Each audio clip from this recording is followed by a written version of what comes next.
Starting my dear friends. बेटा कल के लेक्चर की अगर मैं बात करूँ ना तो कल के लेक्चर में हमने एक अच्छा सा कॉन्सेप्ट क्लियर किया था। कल का लेक्चर आपके ओसी का फर्स्ट चैप्टर का लेक्चर था, प्रिंसिपल्स ऑफ मैनेजमेंट हमने स्टार्ट किया था और खास टॉपिक पे मैंने प्रिंसिपल्स ऑफ मैनेजमेंट की नेचर कैरेक्टरिस्टिक्स अभी तक रीड नहीं किए। मैंने प्रिंसिपल्स ऑफ मैनेजमेंट का इंपॉर्टेंस अभी तक रीड नहीं किया और मैंने ये क्लियरली कहा था कि जब तक आपको प्रिंसिपल्स ऑफ मैनेजमेंट ही नहीं पता है कि प्रिंसिपल्स ऑफ मैनेजमेंट क्या होते हैं, प्रिंसिपल्स ऑफ मैनेजमेंट कितने होते हैं, तो बेटा तब तक आप इसको ना मिल नहीं रहे। जब तक आप किसी से मिले नहीं हो तब तक आप उसका नेचर नहीं जान पाओगे। हमने प्रिंसिपल्स ऑफ मैनेजमेंट से कल दोस्ती की थी और वो दोस्ती हमारी अधूरी थी। अधूरी यानी हमने उस आंसर को पार्ट 1 में किया था। प्रिंसिपल्स ऑफ मैनेजमेंट के हमने 2 टुकड़े किए, 2 पीसेस में उसे डिवाइड किया है। फर्स्ट पीस की अगर मैं बात करूं तो फर्स्ट पीस में 7 पॉइंट्स हमने कल कवर की थी और सेकंड पीस की बात करूं तो सेकंड पीस में आज 7 पॉइंट्स भी हम अच्छे से कवर कर लेंगे। मुझे उम्मीद है, मुझे होप है अपने बच्चों पे, जो बच्चे अपना टाइम मुझे दे रहे हैं, जो बच्चे यूट्यूब पे लेक्चर देख रहे हैं। देखो ना, लॉकडाउन का सिचुएशन है, फ्रैंकली बता रहा हूँ, लॉकडाउन का सिचुएशन है। आप घर पे बैठे हो, क्लासेस पे भी आप नहीं आ पा रहे हो, पर ये आपका मन है, इट्स योर इनर वॉइस, ये आपका इनर वॉइस है कि सर हम भली ऑनलाइन के थ्रू ही, हम भली लेक्चर्स के थ्रू ही, पर सर हम स्टडी जरूर करें, हमारे ऑनलाइन लेक्चर सर जरूर स्टार्ट हो। और आपके इंस्पायरेशन से, आपके इनर वॉइस से, आपके इनर वॉइस ने मुझे मोटिवेट किया है, आपके इनर वॉइस ने मुझे इंस्पायर किया है कि मैं आपके ऑनलाइन लेक्चर स्टार्ट करूं। It means you are truly thirsty, आप प्यासे हो रिगार्डिंग द स्टडीज, आप प्यासे हो रिगार्डिंग हमारे लेक्चर्स के लिए।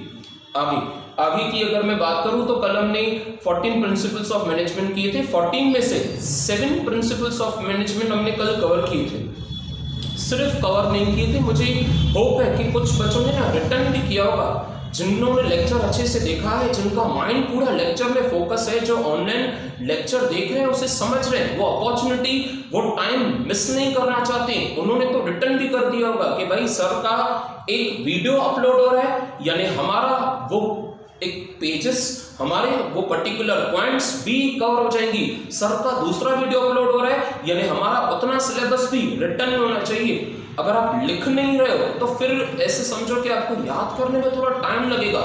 अगर आपकी रिटर्न प्रैक्टिस साथ में है तो रिटर्न के साथ ओरल बेटा बहुत इजी हो जाता है। देखो, मैं प्रिंसिपल्स ऑफ मैनेजमेंट की बात करूं तो principles of management are divided into 2 pieces. कल हमने एक पीस को कंज्यूम किया था, 7 प्रिंसिपल्स ऑफ मैनेजमेंट। आज हम दूसरे पीस को भी कंज्यूम करेंगे, 7 प्रिंसिपल्स ऑफ मैनेजमेंट। अच्छा, प्रिंसिपल्स ऑफ मैनेजमेंट की मैं बात करूं ना बेटा, वो टॉर्च वाली बात मैंने बताई थी, वो प्रिंसिपल्स ऑफ मैनेजमेंट अंधेरे में चलते हुए आदमी को टॉर्च दिखाना है। यानी मैनेजमेंट में प्रिंसिपल्स इतने इंपॉर्टेंट है जितना अंधेरे में टॉर्च इंपॉर्टेंट होती है, टॉर्च की लाइट इंपॉर्टेंट होती है। अच्छा, आगे बेटा अगर मैं प्रिंसिपल्स ऑफ मैनेजमेंट की करूं तो उसे जन्म किसने दिया था? प्रिंसिपल्स ऑफ मैनेजमेंट को जन्म दिया था फादर ऑफ मॉडर्न मैनेजमेंट, यानी आज के जमाने की जो मैनेजमेंट है उनका फादर। और F for father, F for Fayol, F for French engineer. 3 बातें, F for father of modern management, father पे F, second F for Fayol यानी कि हेनरी फेयोल, जिन्होंने प्रिंसिपल्स ऑफ मैनेजमेंट बनाए हैं। थर्ड, कैसे याद रखें कि हेनरी फेयोल किस कंट्री से बिलोंग करते हैं? आपको एग्जाम में बोर्ड में ये ब्लैंक आ सकता है, ट्रू और फॉल्स आ सकते हैं, तो याद रखो कि F for father, F for Fayol and third F for French engineer. वो फ्रेंच कंट्री के माइनिंग इंजीनियर थे, जिन्होंने न सिर्फ अपना जॉब किया था पर जॉब के साथ उन्होंने एनालिसिस किए थे कि हमारे एम्प्लॉइज को क्या क्या तकलीफें, उन्हें सेटिस्फेक्शन कैसे प्रोवाइड किया जाए। हेनरी फेयोल 1841 से लेके 1925 तक थे और उनकी अगर मैं बुक की बात करूं ना तो आपके सामने स्क्रीन पे भी मेंशन है, उन्होंने एक बुक लिखा है, famous book, journal and industrial administration, और आज के जमाने के वो फादर ऑफ मॉडर्न मैनेजमेंट कहा जाते हैं। नेक्स्ट, आगे की बात की जाए बेटा तो प्रिंसिपल्स ऑफ मैनेजमेंट की 7 पॉइंट्स हमने कवर किए, याद करो, एक बार रिवाइज कर लेते हैं। देखो, हमारी क्लास की हैबिट, आदतें इंसान की छूटनी नहीं चाहिए। पर वो हैबिट्स जो आपको जिंदगी में तरक्की की ओर लेके जाए। बाकी हैबिट्स की मैं बात नहीं कर रहा। हमारी वो आदतें, जैसे लेक्चर स्टार्ट करने के टाइम पे ना पहले हमारी रिवीजन थी, याद करो 11th के डेज याद रखो, तो वही हैबिट को मैं वही बच्चों को याद करके, बच्चे मेरे दिल में, मैं उन्हें याद करके सेम वही कंटिन्यू कर रहा हूँ। देखो फर्स्ट मैं रिवीजन करा रहा हूँ बेटा। फर्स्ट की अगर मैं बात करूँ, याद करो, तो आप भी रिवाइज करो। कल आपने रिटर्न किया होगा, अच्छे से लेक्चर देखा होगा। फर्स्ट, डिवीजन ऑफ वर्क, काम को तोड़ना है। 25 एम्प्लॉइज 25 एम्प्लॉइज को काम को तोड़ना है। Second, principle of authority and responsibility. Authority यानी कि क्लास का मॉनिटर, उसे अथॉरिटी है पावर्स के बेसिस पे, तो कंपनी का मैनेजर, उसे भी अथॉरिटी है उसके पावर्स के बेसिस पे।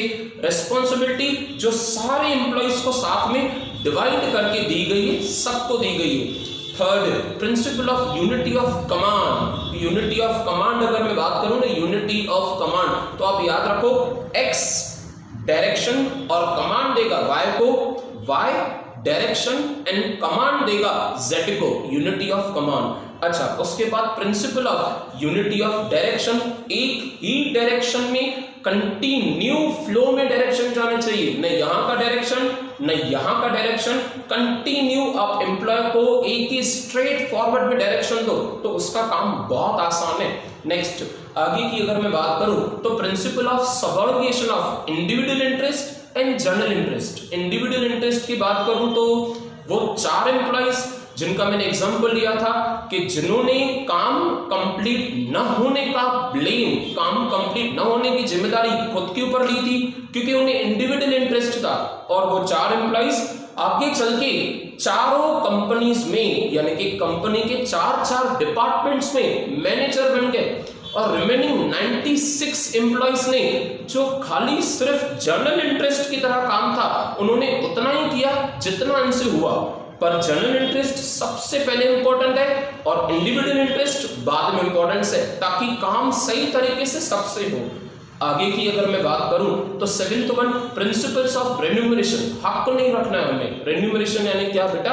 आप किसी के मेहनत का, आप किसी के कमाई का हक नहीं रखिए। आपके एम्प्लॉइज को, आपके स्टाफ को, यानी कि जो आपके स्टाफ काम कर रहे हैं, उन्हें रोजी रोटी के लिए पैसों की तो जरूरत है ना, और जो आप रेन्यूमरेशन दे रहे हैं, it should be the money terms, वो पैसों में होने चाहिए। चाहे वो 15,000 सैलरी हो, चाहे वो 10,000 सैलरी हो, जो एम्प्लॉयर और एम्प्लॉय दोनों को सेटिस्फाई रखे। ये आपके 7 प्रिंसिपल्स ऑफ मैनेजमेंट थे। आगे आज का लेक्चर मैं कंटिन्यू कर रहा हूं with the point 8th one. देखो 8th की अगर मैं बात करूं तो बेटा प्रिंसिपल ऑफ सेंट्रलाइजेशन। एक सेकंड, मैं 8th पॉइंट की तरफ आ जाऊं और वहां से अच्छे से स्टार्ट करते हैं। सेंट्रलाइजेशन। देखो सेंट्रलाइजेशन क्या होता है बेटा? शादी के हॉल की बात करूं तो शादी के हॉल में आप चाहते हो ना, तो आपने देखा होगा कि मैक्सिमम मैरिज लॉन्स में, जो कवर मैरिज लॉन्स होते हैं, वहां पे सेंट्रल एसी होती है।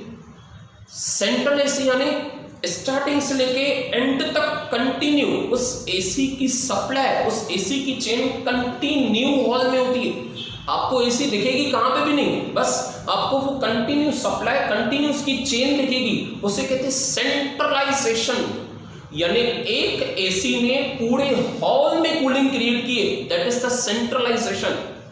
अच्छा, उसके अलावा अगर मैं ये बात करूं कि शादी के हॉल में एक एसी नहीं है, पर शादी के हॉल में अलग अलग एसी है, 2 एसी यहाँ पे, 2 एसी वहां पे, 2 एसी वहां पे, 2 एसी वहां पे, तो उसे कहते हैं डिसेंट्रलाइजेशन।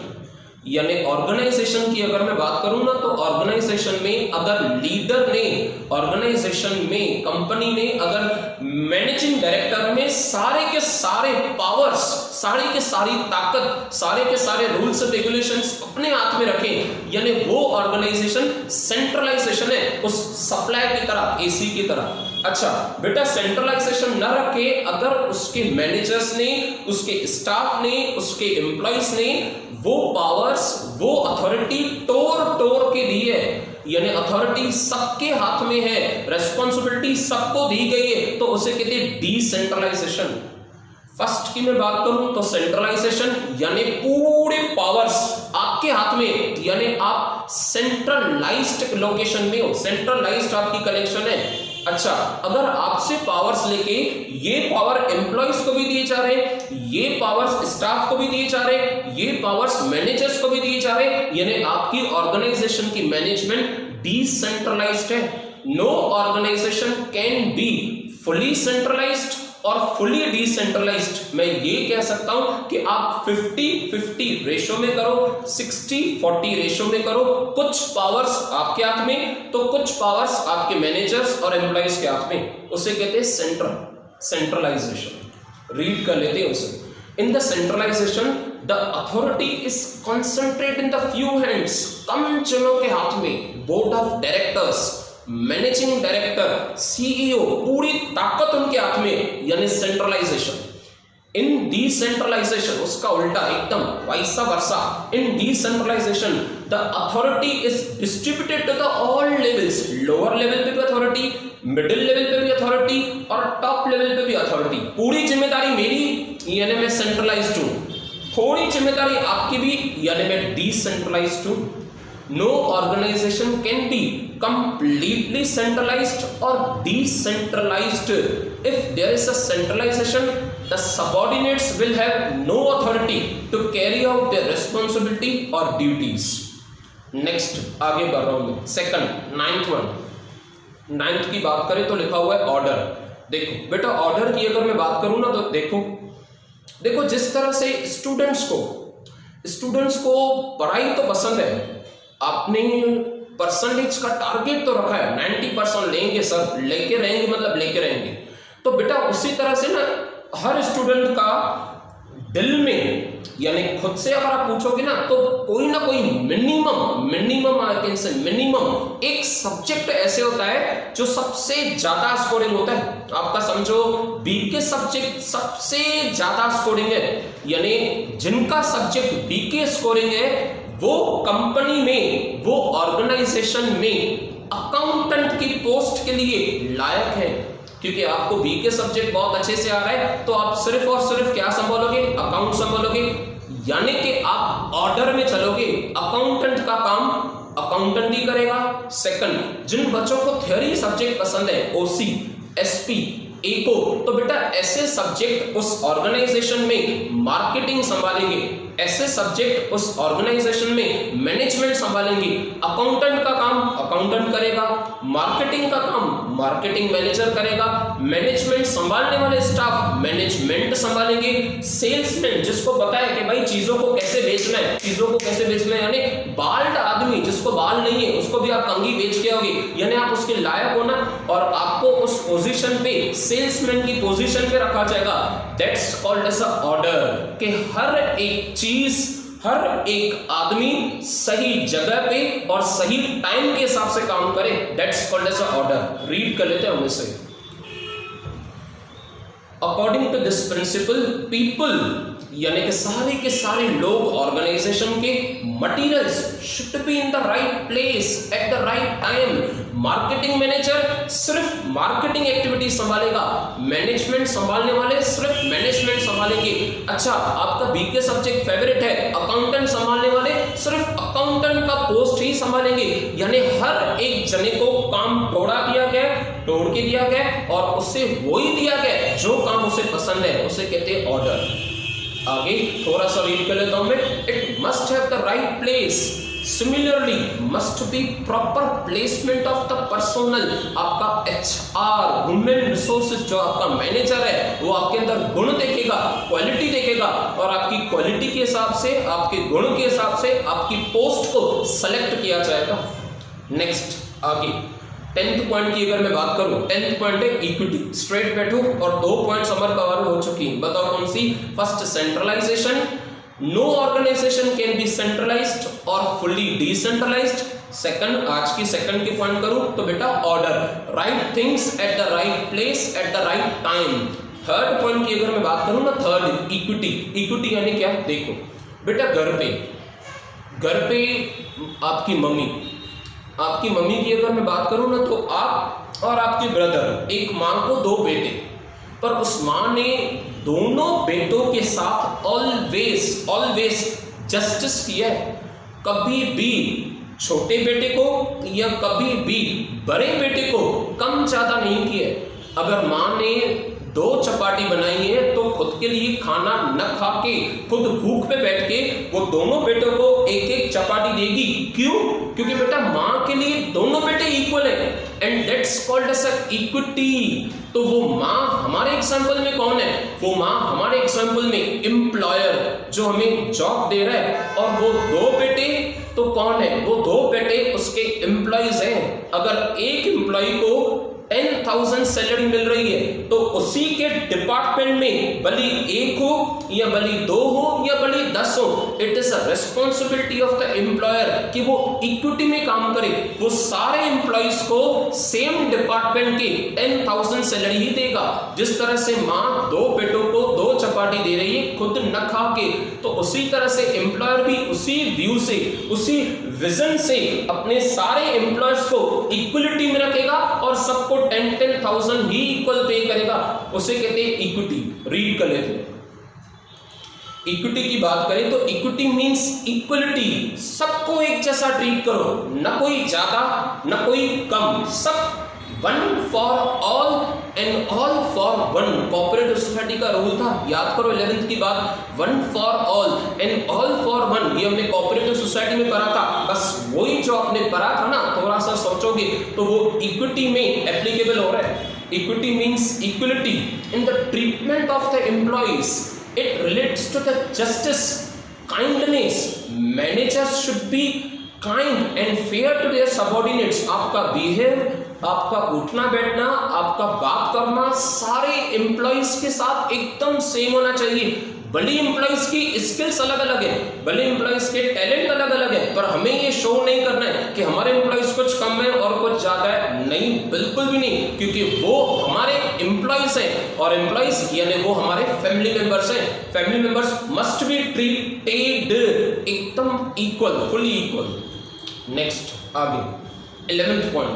11th पॉइंट की अगर मैं बात करूं तो बेटा 11th पॉइंट आपकी लिखी हुई है इनिशिएटिव। इनिशिएटिव यानी क्या होता है? देखो, कुछ बच्चों के अंदर ना वो आग होती है, वो आग जो उन्हें आगे उनके फ्यूचर की तरफ लेके जाती है। होमवर्क अगर क्लास में टीचर अनाउंस नहीं कर रही है, इन केस क्लास में टीचर ने होमवर्क अनाउंस नहीं किया, बच्चा तभी भी क्लास का पढ़ाया हुआ बिना टीचर के कहे घर से लिख के आए और टीचर को दिखा रहे कि मैम सर आप ये देखिए कि मैंने कल रिटर्न किया है। वो बच्चे के अंदर क्या है बेटा? वो बच्चे के अंदर इनिशिएटिव है और उस इनिशिएटिव को कहा जाता है सेल्फ इंटरेस्ट। तो उसी तरह से इसी एग्जाम्पल के बेसिस पे ऑर्गेनाइजेशन में बहुत सारे एम्प्लॉइज ऐसे होते हैं जिनका ना अपने काम के तरफ दूसरों के कंपैरिजन में बहुत ज्यादा इंटरेस्ट होता है, और बहुत ज्यादा इंटरेस्ट यानी वो विदाउट पैसों को देखते, विदाउट मॉनेटरी टर्म्स को देखते कंपनी में एक्स्ट्रा टाइम भी काम करते हैं। क्यों एक्स्ट्रा टाइम काम करते हैं? क्योंकि कंपनी उनका घर है, वो अपने घर के फैमिली मेंबर्स हैं। इसकी वजह से वो कंपनी में सेल्फ इंटरेस्ट लगाते हैं और कुछ टाइम के बाद उनकी पोजीशन धीरे धीरे करके प्रमोशन हो जाती है because of the initiative. Self interest होना बहुत यानी बहुत जरूरी है। रीड कर रहा हूं मैं। It refers to the taking the first step, यानी मैं आगे बढ़ूंगा, सेल्फ इंटरेस्ट मेरा ज्यादा है। Management should encourage initiative.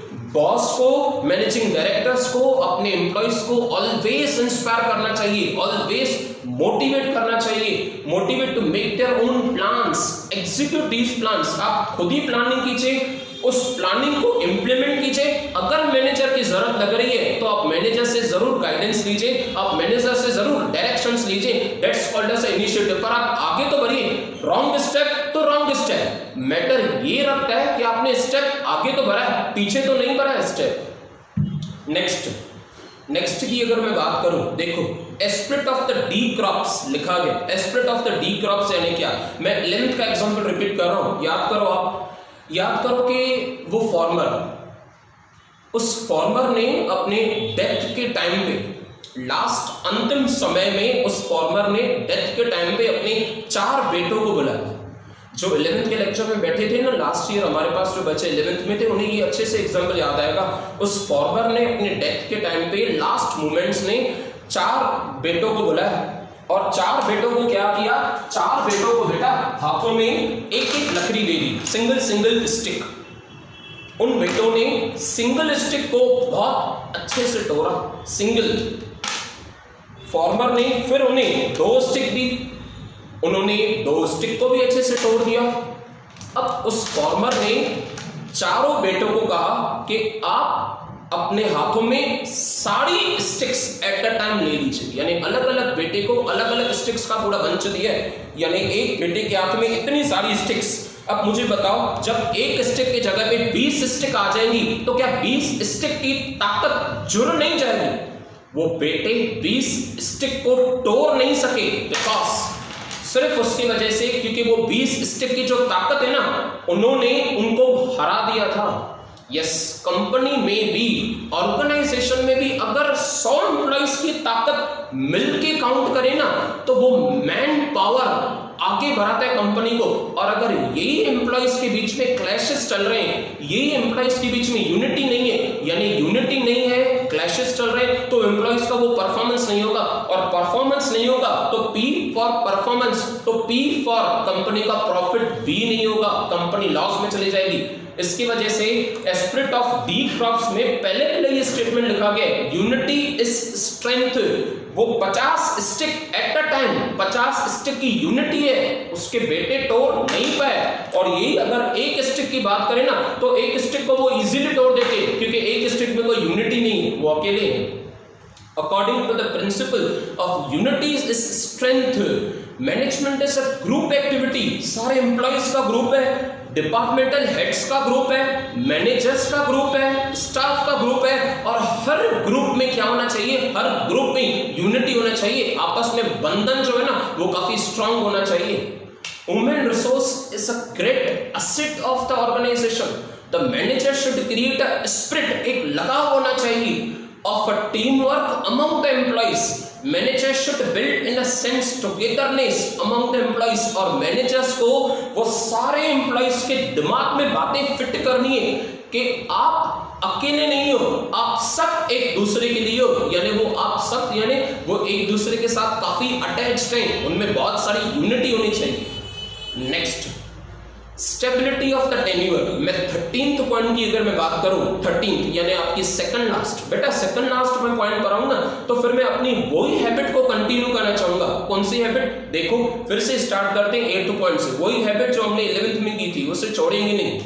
First centralisation, second order, third equity, fourth की मैं बात करूं तो इनिशिएटिव, अच्छा फिफ्थ की मैं बात करूं तो एस्पिरिट ऑफ डी क्रॉप्स, और सिक्स्थ आज के लेक्चर के हिसाब से सिक्स्थ की बात करूं तो स्टेबिलिटी ऑफ टेन्योर। देखो स्टेबिलिटी ऑफ टेन्योर यानी क्या? बहुत सारे बच्चे ऐसे सोचते हैं कि सर हम कॉलेज डेली बेसिस पे नहीं जाएंगे, डेली बेसिस पे हम कॉलेज नहीं जाएंगे, हमें कॉलेज डेली नहीं जाना है। बल्कि कॉलेज डेली जाना आपकी रिस्पॉन्सिबिलिटी है, आपके कॉलेज की टीचर्स आपके लिए इंतजार कर रही हैं कि बच्चे आएंगे, लेक्चर में बैठेंगे तो हम उन्हें अच्छे से पढ़ाएंगे। अब देखो होता क्या है, आप एक दिन कॉलेज जाओगे, 2 दिन नहीं जाओगे, 2 दिन कॉलेज जाओगे तो फिर बड़ी 4 दिन नहीं जाओगे, यानी आपके कॉलेज के अटेंडेंस में, आपके कॉलेज का जो परफॉर्मेंस है, जो आप कॉलेज में जाके अटेंडेंस दे रहे हो, उसमें स्टेबिलिटी नहीं है, तो फिर आपको पढ़ाई भी नहीं समझ में आएगी, भले आपके टीचर्स वेट कर रही है। और यही अगर आप college 7 out of 7 days, 30 out of 30 days जा रहे हो, तो टीचर का एक एक लेक्चर, वो सारे एग्जाम्पल्स, वो सारा उनका लिखाना आपको सब समझ में आएगा। उसी तरह से, एग्जैक्टली उसी तरह से अगर हमारे कंपनी में एम्प्लॉइज का डेली अटेंडेंस है, वो हमारी कंपनी से खुश है, वो हमारी कंपनी से सेटिस्फाई है, उनका मोरल हमारी कंपनी की तरफ काफी अच्छा है, तो उनका जो टेन्योर हो ना वो स्टेबल होगा। अगर मैं इसका उल्टा कह दूं, उन्हें सैलरी कम लग रही है, उन्हें वर्किंग कंडीशंस अच्छी नहीं लग रही है, उन्हें हैंडलिंग मटेरियल्स अच्छे नहीं लग रहे हैं, उनकी हेल्थ सेफ नहीं है, तो वो क्या करेंगे? वो कंपनी छोड़ के जाएंगे, न्यू आ जाएंगे, न्यू को ट्रेनिंग देनी पड़ेगी, न्यू के पीछे पैसा खर्च करना पड़ेगा, न्यू में स्किल्स क्रिएट करनी पड़ेगी।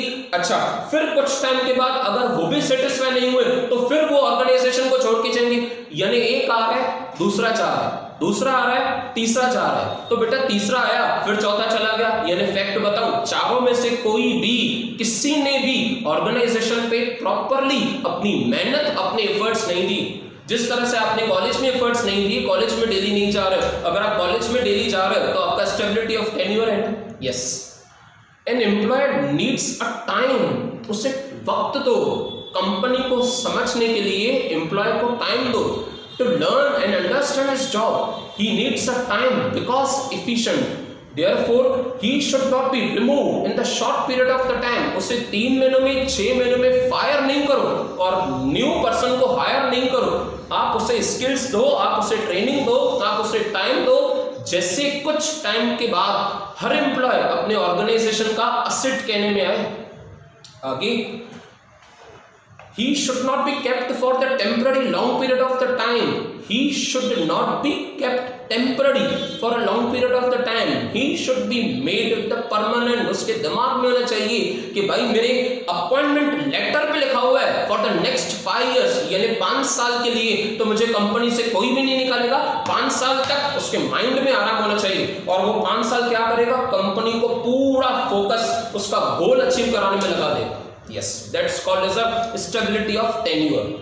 Next, मैं लास्ट पॉइंट की अगर बात करूं, लास्ट यानी इस आंसर की 14 प्रिंसिपल्स की लास्ट पॉइंट की अगर बात करूं तो देखो स्केलर चेन क्या होता है। देखो बेटा, लिफ्ट होती है ना, लिफ्ट, आप रिलेटिव से मिलने चाह रहे हो, आप रिलेटिव से मिलने चाह रहे हो तो क्या करोगे बेटा, आपके रिलेटिव 12th फ्लोर पे रहते हैं, तो 12th फ्लोर के लिए आप क्या करोगे, देखो आप लिफ्ट में पहले फर्स्ट बटन प्रेस करो कि फर्स्ट फ्लोर का, फिर सेकंड पे जाओगे, फिर थर्ड पे जाओगे, फिर फोर्थ पे जाओगे। नहीं नहीं नहीं नहीं सर, हम स्टेयर से नहीं जा रहे हैं, आपने ही तो कहा लिफ्ट है, याद है बेटा मुझे। यस, जिस तरह से आप स्टेयर से न जाके आप लिफ्ट में जा रहे हो ना, तो आप कुछ भी नहीं करोगे, आप जस्ट सिर्फ 12th फ्लोर का बटन प्रेस करोगे।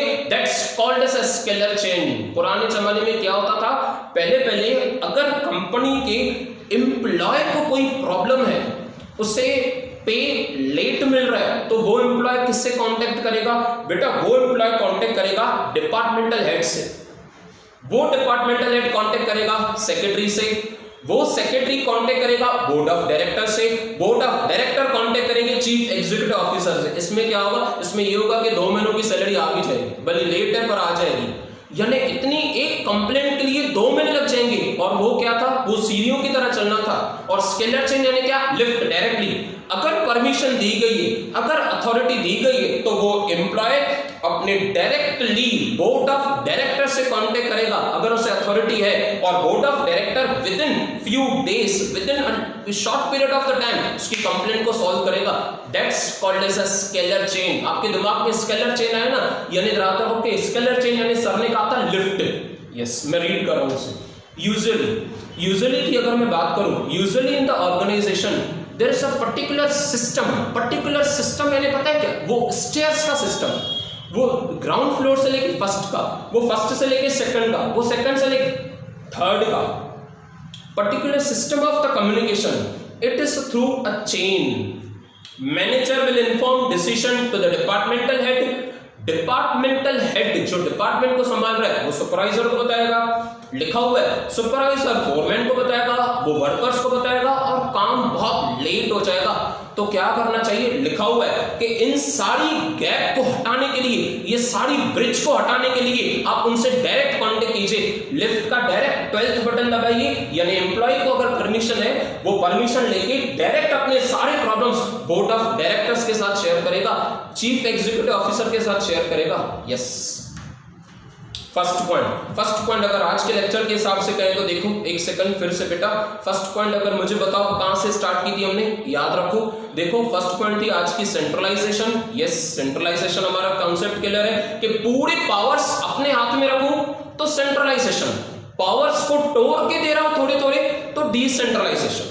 सेकंड पॉइंट आज के लेक्चर के हिसाब से ऑर्डर की मैं बात करूं तो जिन बच्चों को बीके पसंद है वो बच्चे कंपनी में अकाउंटेंट की पोस्ट के लिए लायक हैं, जिन बच्चों को ओसी पसंद है, मैनेजमेंट पसंद है, वो बच्चे मैनेजमेंट के पोस्ट के लिए लायक है। जिन बच्चों को दूसरे काम पसंद है, दूसरे काम यानी कि स्टडीज में अलग सब्जेक्ट पसंद है, तो वो स्टडीज में रिसर्च एंड डेवलपमेंट के लायक है। यानी हर एक आदमी अपनी अपनी पोस्ट पे उसके स्किल्स के हिसाब से सेलेक्ट किया जाएगा। Next, equity. इक्विटी की मैं बात करूं तो वो माँ और माँ के दो बेटे, याद रखना एग्जांपल, इक्विटी यानी वो माँ और माँ के दो बेटे, वो एम्प्लॉयर और दोनों एम्प्लॉयज की सेम सैलरी, भले वो 2 एम्प्लॉयज हो या भले वो 200 एम्प्लॉयज हो। Equity means equality for all, सबके लिए। आगे नेक्स्ट की अगर मैं बात करूं तो इनिशिएटिव। इनिशिएटिव यानी कि सेल्फ इंटरेस्ट। होमवर्क नहीं दिया था, बच्चा तभी भी करके आए, that's the self interest. Employees ने देखा कि सारे एम्प्लॉइज को छोड़ के भाई गलती हमारी है, तो कुछ एम्प्लॉइज ने एक्स्ट्रा टाइम का काम करना स्टार्ट कर दिया, डेली 2 आवर्स कंपनी में देने स्टार्ट कर दिए, और उसे कहते हैं initiative, self interest.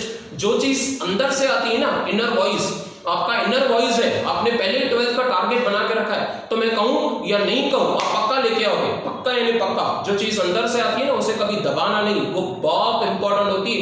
And inner voice plays a crucial role rather than the opinions of others। किसी से ओपिनियन मांग रहे हो, एक बार खुद से बात करके देखो, आपको बहुत सारे जवाब मिल जाएंगे।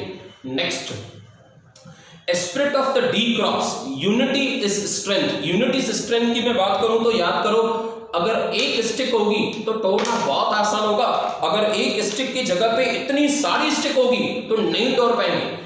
100 एम्प्लॉइज के बीच में पूरी की पूरी यूनिटी है, तो कभी भी क्लैश नहीं आएगा, कभी भी ऑब्स्टेकल नहीं आएगा, कभी भी कोई काम नहीं रुकेगा, और ऑर्गेनाइजेशन बहुत अच्छे से आगे बढ़ती जाएगी। Next, 13th, stability of the tenure.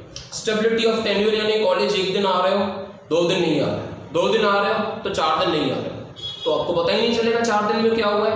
Employ भी कंपनी से उतना ही खुश होना चाहिए जितना एम्प्लॉयर अपने एम्प्लॉय से खुश है, ताकि वो कंपनी में कोई भी डे मिस नहीं करे और उसकी स्टेबिलिटी कंटिन्यू हो, और बार बार न्यू एम्प्लॉयज को अपॉइंट नहीं करना पड़े। अगर आप एम्प्लॉयज को फायर कर रहे हो, हायर कर रहे हो, फायर कर रहे हो, हायर कर रहे हो, तो फिर आपकी कंपनी में स्टेबिलिटी ऑफ टेन्योर नहीं है।